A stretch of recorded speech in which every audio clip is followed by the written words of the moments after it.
Hi hello അസ്സലാമു welcome back to my channel. ഇന്ന് ഞാൻ വന്നിട്ടുള്ളത് നമുക്ക് ചായക്കടകളിൽ നിന്നൊക്കെ കിട്ടുന്ന നല്ല പെർഫെക്റ്റ് പഴംപൊരിയുടെ റെസിപ്പി വീഡിയോയുമായിട്ടാണ്. അപ്പോൾ നമുക്ക് വീട്ടിൽ തന്നെ നല്ല ഈസി ആയിട്ട് കുറഞ്ഞ ചേരുവകൾ വെച്ച് ഉണ്ടാക്കാവുന്നതേ ഉള്ളൂ. അപ്പോൾ നമുക്ക് എങ്ങനെയാണ് ഉണ്ടാക്കുന്നതെന്ന് നോക്കാം. പാത്രത്തിലേക്ക് ഒരു 2 ഗ്ലാസ് അളവിൽ മൈദയാണ് ഞാൻ ഇവിടെ എടുത്തിട്ടുള്ളത്. 2 ഗ്ലാസ് മൈദയിലേക്ക് 1/2 ഗ്ലാസ് അളവിൽ അരിപ്പൊടി, പിന്നെ നമ്മൾ മധുരത്തിന് ആവശ്യമായ പഞ്ചസാര, ഒരു കളറിന് ആവശ്യമായ ഒരു പിഞ്ച് മഞ്ഞൾപ്പൊടി, പിന്നെ ഒരു പിഞ്ച് ഉപ്പ്, പിന്നെ ഇത് കരിഞ്ചീരകമാണ്. കരിഞ്ചീരകം ഉണ്ടെന്നുണ്ടെങ്കിൽ അതിടാം, അല്ലെങ്കിൽ കറുത്ത എള്ളിടാം. ഞാനിവിടെ എടുത്തിരിക്കുന്നത് കരിഞ്ചീരകമാണ്. പിന്നെ നമുക്കിതിലേക്കുള്ള ആവശ്യത്തിനുള്ള വെള്ളം ചേർത്തിട്ട് ഇത് പതുക്കെ കണ്ട് നമുക്കിത് നന്നായിട്ടൊന്ന് മിക്സ് ചെയ്തെടുക്കാം. 2 ഗ്ലാസ് വെള്ളമാണ് എനിക്കിതിന് ആവശ്യമായി വന്നിട്ടുള്ളത്. പിന്നെ മാവ് അധികം ലൂസാവാനും പാടില്ല, അധികം ടൈറ്റ് ആവാനും പാടില്ല.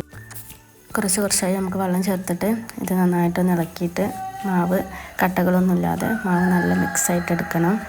പിന്നെ ഞാൻ ഇതിലേക്കൊരു പിഞ്ച് അളവിൽ ബേക്കിംഗ് സോഡയും ചേർത്തിട്ടുണ്ട്. ഒരു പിഞ്ച് ബേക്കിംഗ് സോഡയും ഒരു പിഞ്ച് ഉപ്പും ചേർത്തിട്ടുണ്ട്. അങ്ങനെ നമ്മുടെ ഇവിടെ മാവ് റെഡി ആയിട്ടുണ്ട്. ഇനി നമുക്കിതൊരു അരമണിക്കൂർ റെസ്റ്റ് ചെയ്യാൻ വെക്കാം. പിന്നെ നമുക്കിതിലേക്കുള്ള പഴം കനം കുറച്ച് കട്ടിയില്ലാതെ നമുക്കിത് അരിഞ്ഞെടുക്കണം.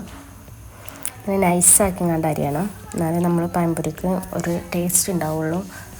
അങ്ങനെ നൈസാക്കിയിട്ട് ഇതുപോലെ നമുക്ക് ഓരോന്നിങ്ങനെ അരിയണം. പിന്നെ പഴം എടുക്കുമ്പോൾ നമ്മൾ എപ്പോഴും നല്ല പഴുത്ത പഴം നോക്കി എടുക്കണം, എന്നാലും നമ്മുടെ പഴംപൊരിക്ക് നല്ല ടേസ്റ്റ് ഉണ്ടാവുള്ളൂ. ഒരു മീഡിയം പഴുപ്പാണെന്നുണ്ടെങ്കിൽ പഴംപൊരിക്ക് ഒരു ചവർപ്പ് ടേസ്റ്റാവും ഉണ്ടാവുക.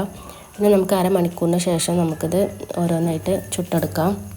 അതിനായിട്ടൊരു പഴത്തിൻ്റെ ഒരു പീസ് എടുത്തിട്ട് മാവിൽ നല്ലോണം ഒന്ന് മുക്കിയെടുത്തിട്ട് നമുക്കത് ചൂടായ എണ്ണയിലേക്ക് ഇട്ട് കൊടുക്കാം.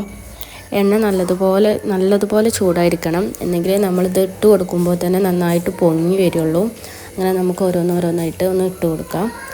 പിന്നെ ഇത് ഒരു സൈഡ് ഒന്ന് കുക്കായതിനു ശേഷം നമുക്കിതൊന്ന് തിരിച്ചിട്ട് കൊടുക്കാം. അങ്ങനെ ഇതൊരു ഗോൾഡൻ ബ്രൗൺ ഷെയ്ഡാകുമ്പോൾ നമുക്കിത് എണ്ണയിൽ നിന്നൊന്ന് കോരി മാറ്റിയെടുക്കാം. അങ്ങനെ ഓരോന്നായിട്ട് നമുക്കിതൊന്ന് ചുട്ടെടുക്കാം. ഇത്രയേ ഉള്ളൂ. നല്ല ടേസ്റ്റി ആയിട്ടുള്ള ഹോട്ടലുകളിൽ നിന്നൊക്കെ കിട്ടുന്ന അതേപോലത്തെ പഴംപൊരി നമുക്ക് വീട്ടിൽ തന്നെ തയ്യാറാക്കിയെടുക്കാം. എല്ലാവരും ഇനി പഴംപൊരി ഉണ്ടാക്കുമ്പോൾ ഇതുപോലെ ഒന്ന് ട്രൈ ചെയ്ത് നോക്കൂ. നല്ല ഈസി ആയിട്ടുള്ള റെസിപ്പിയാണ്, നല്ല ടേസ്റ്റി ആയിട്ടുള്ളൊരു റെസിപ്പിയാണ്. പിന്നെ വീഡിയോ ഇഷ്ടമായിട്ടുണ്ടെന്നുണ്ടെങ്കിൽ ലൈക്ക് ചെയ്യുക, ഷെയർ ചെയ്യുക, സബ്സ്ക്രൈബ് ചെയ്യുക. നിങ്ങൾ എൻ്റെ വീഡിയോസ് സബ്സ്ക്രൈബ് ചെയ്യാതെയാണ് കാണുന്നതെന്നുണ്ടെങ്കിൽ പ്ലീസ് എന്നെ ഒന്ന് സബ്സ്ക്രൈബ് ചെയ്ത് സപ്പോർട്ട് ചെയ്യുക.